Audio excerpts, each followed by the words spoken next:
And, you know, I want to get into that. I want to get into the combat that you experienced.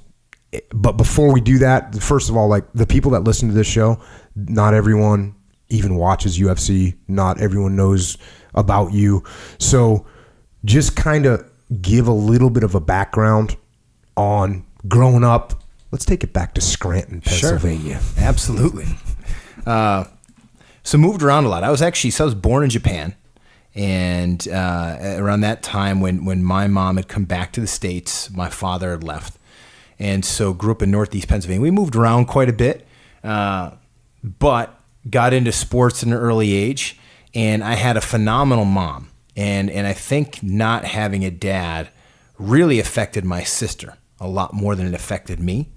But even from an early age, I knew that the military was going to be an option. From the days of being a young kid watching silly movies like Iron Eagle, you know, there was something. Yeah. You better not call Iron Eagle silly in front of Echo. This guy over here, that's like a classic to him. Yep.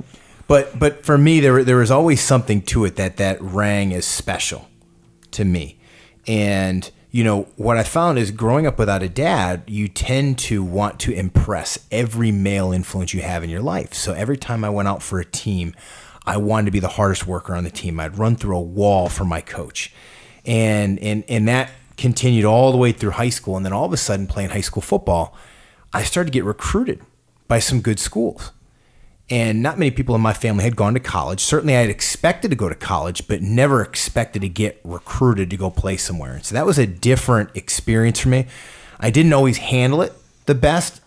But when the Naval Academy came knocking, you know, I knew that's where I wanted to go. West Point started recruiting me early as a junior. I took my films, my tapes to the Naval Academy. There was just something about that place, and I wanted to go there.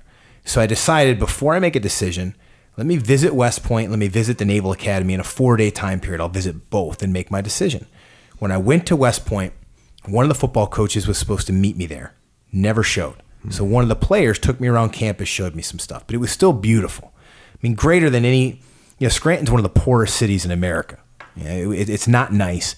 So, you know, my uncles, my aunts, and my mom, the thought of me going to the Naval Academy is a big deal. I remember my track coach in high school telling me, Brian, listen, this is a big deal. It's a great opportunity. There's a lot of things in your life that can change by going here. I said, yeah, but, you know, I'm getting recruited by some of these Ivy League schools too. He says, it's not the same, and I don't think you're going to fit in.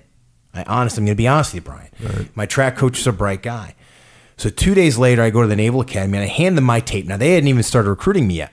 But those coaches were so nice to my mom. And by doing that, I was in. They recruited your mom. They recruited my mom. They were so respectful to her. The water was there. It was so pretty. Okay, you know, I'm in.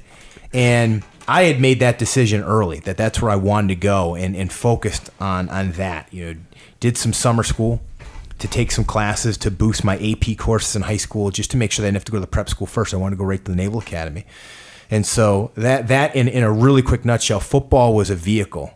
Along with my academics were good, but you know, having a 3.5 GPA and a 12.10 on your SATs isn't normally going to get you into the Naval Academy. Right. Football was the vehicle that got me there. And I could remember prom night, lifting weights in the weight room with my rented tux in the locker. I was there all by myself. I had the security code. I was one of the only guys who worked all summer long. I was the only white guy where I worked in this tomato plant. And I would work to help pay for the high school I went to because my mom took me out of public schooling, put me in this good high school because I had gotten suspended a couple times in middle school. And it was one of the harder decisions, but one of the best decisions that she made and pushed me towards. Because the teachers at that school, when they saw me having this opportunity, they helped. Hey, let's help Brian get to the Naval Academy, go there to play football, but, you know, really get himself on a great trajectory. And there's not a day I regret it. There were definitely days I couldn't stand being at the Naval Academy, like anybody, hated it. But the friends I made there, the opportunities, and the pathway to the Marine Corps, which still to this day, I don't know if I'll ever be as good at any job as I was at being a Marine infantry officer. I don't know that. And when you got there, the type of football that they were playing, didn't really match because you were a quarterback in high school, right? I was. And so in the book, you're saying that your type of football didn't really match what they wanted to do. No, it was a rude awakening for me. You know, I went there thinking, hey, I'm going to be the next Roger Staubach. And we all did. And then all of a sudden you start to see all these other kids from all over the country. Wow, they're good too. I had never really run the option before. And they've got guys from the prep school that had already done a year in the system and did that system in high school that can run the option. So next thing you know, I'm getting moved to wide receiver. I'm getting moved to safety. Then I'm getting moved to linebacker. And I have to figure out how to play these positions. And it was one of the best lessons I ever learned as a young man, where I had to make a decision. I'm going to contribute to this team. I'm not going to be a starter. I'm not going to be a star. Some of the best contributions I can make as a leader are to help mentally prepare the younger guys to play. So my senior year, I was competing for the starting outside linebacker position. And we had this young kid named Bobby McLaren, who was an animal. I mean, an animal. But he was uncontrollable. He could not understand the defense at all. He was just a wild man, flying all around, knocking over anything he touched. But he was an idiot at football. He was an engineering major, really bright kid, but a moron in football. All right, so I'm a senior. I'm going to help this kid out. And we're in two-a-days, and I'm competing for the starting job, and I'm helping this kid out who's third string. And he's getting frustrated. And then all of a sudden, he starts to get it. And he's starting to grasp on. And slowly but surely, I could see this kid taking not only my job, but the job of the guy who was ahead of me, who I was competing with.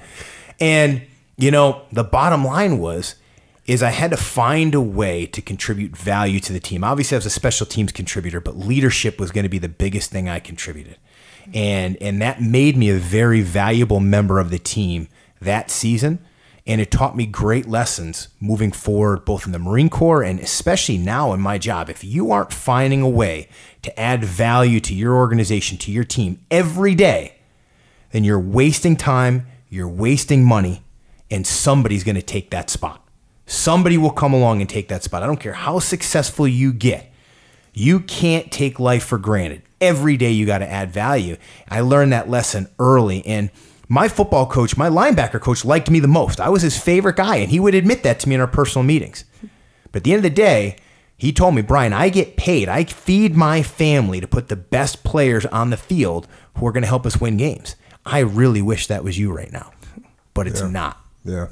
And those are hard conversations to listen to, but if you're going to be a leader, you got to be able to receive that information and find a way to get better.